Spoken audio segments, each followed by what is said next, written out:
Makakausap natin, political analyst Jean Franco. Magandang gabi po sa inyo, Professor Jean. Magandang gabi, Corina. Magandang gabi sa mga nanonood. Ito po bang mga trust ratings na ito, iba-iba po yata ang mga pinanggagalingan na numero. So, ano ba talaga ang paniniwalaan natin? Anong proseso o anong uri ng pagsasurvey ang pinaka mapagkakatiwalaan? Kasi depende to kumbaga kung ang sagot ng tao depende kung paano siya tinanong, 'di ba? So dito sa trust ratings ang tiwala, no? Tiwala yung tinatanong dito at yun yung kumbaga merong mga pagpipilian yung mga tao kung gaano nila pinagtitiwalaan itong mga opisyal ng gobyerno na ito, no? I see. So, may mga demographics din po na kaugnay dito. Yes, oo. Yes, oo. At nakikita natin na si VP Sara Duterte ay talagang across age groups, no, medyo talagang bumaba siya. At si Pangulong Marcos hirap pa rin dun sa mga 18 to 25-year-olds demographic. Oo, dito sa latest I read see. ito. So sa Oo. 18 to 25, medyo hirap si PBBM. Yes, oo, Ah, oo. so what do you say about the shifting public mood? Yan daw ang sanhi ng pagbaba sa trust ratings ayon sa SWS. Yeah, oo, no? At ano rin ito, parang kino-corroborate nito yung earlier survey ng isang survey company naman, no? Na may parang merong mga grupo ng mga Pilipino na tila hindi naman undecided pero hindi sila pabor sa presidente, hindi rin sila pabor sa vice presidente, no? So isang napakahalagang development ito. Well, dala na rin ng mga recent developments, no, katulad nitong flood control scandal, corruption scandal na ito. Ayun, okay. Is there such a thing as a tipping point?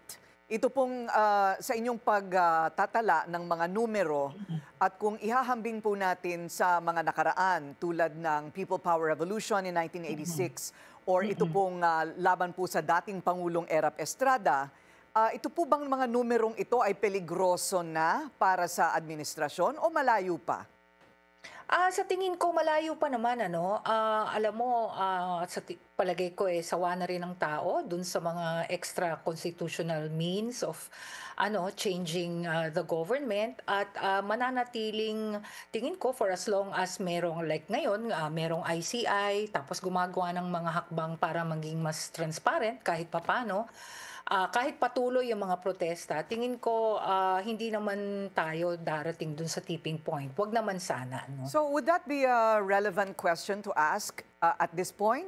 Yung kung kayo ba ay sang-ayon sa isang revolutionary government o pagbaba sa pwesto ni Pangulong Marcos o masyado pa pong maaga considering that he is at 40+%?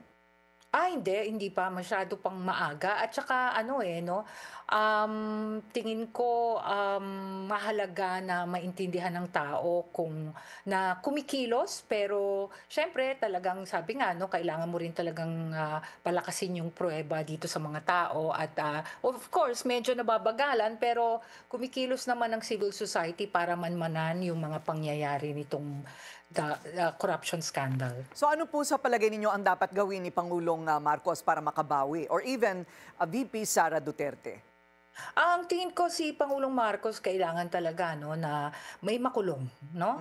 At kailangan tutuhanin niya yung sinasabi niya na kahit kamag-anak niya, kahit na kaalyado niya ay wala siyang palalagpasin, no? Babantayan 'yun ng mamamayan. At si Vice President Duterte naman siguro kailangan medyo bawasan niya yung kanyang pagbiyahe kasi nakikita siguro ng mga tao na medyo distracted siya, no? Gawa nung alis siya ng alis at inaasikaso niya yung kaso ng kanyang ama, no? Okay, so ano naman masasabi po ninyo dito sa Pulse Asia Survey? Nagsasabing normal at talamak na ang korupsyon sa bansa? Yeah, it's not surprising, no? Pero sana wag nating gawing normal. Gawin natin na kamuhian natin, no? Patuloy tayong magmanman at kumilos. Ayun, okay. So the survey is conducted every when? Should this be financed by someone or ito po'y bagay na ginagawa ninyo regularly like quarterly for example? Ito kasi is, if I'm not mistaken, commissioned by a group, Stratbase, I think, itong sa SWS. So ito yung, kumbaga, kung meron lang mag-commission nung isang particular survey na gusto nila, then that's when SWS will conduct the survey. Pero I'm not from SWS, pero alam ko yung SWS, meron silang mga regular surveys pa rin, bukod dun sa mga commissioned surveys. Maraming salamat po sa inyong oras. Political Analyst Jean Maraming Franco. salamat, Trina. Maraming salamat. Manatiling nakatutok sa Bilyonaryo News Channel. Sumubaybay sa aming social media accounts at mag-subscribe sa aming YouTube channel para sa mga bago at eksklusibong balita.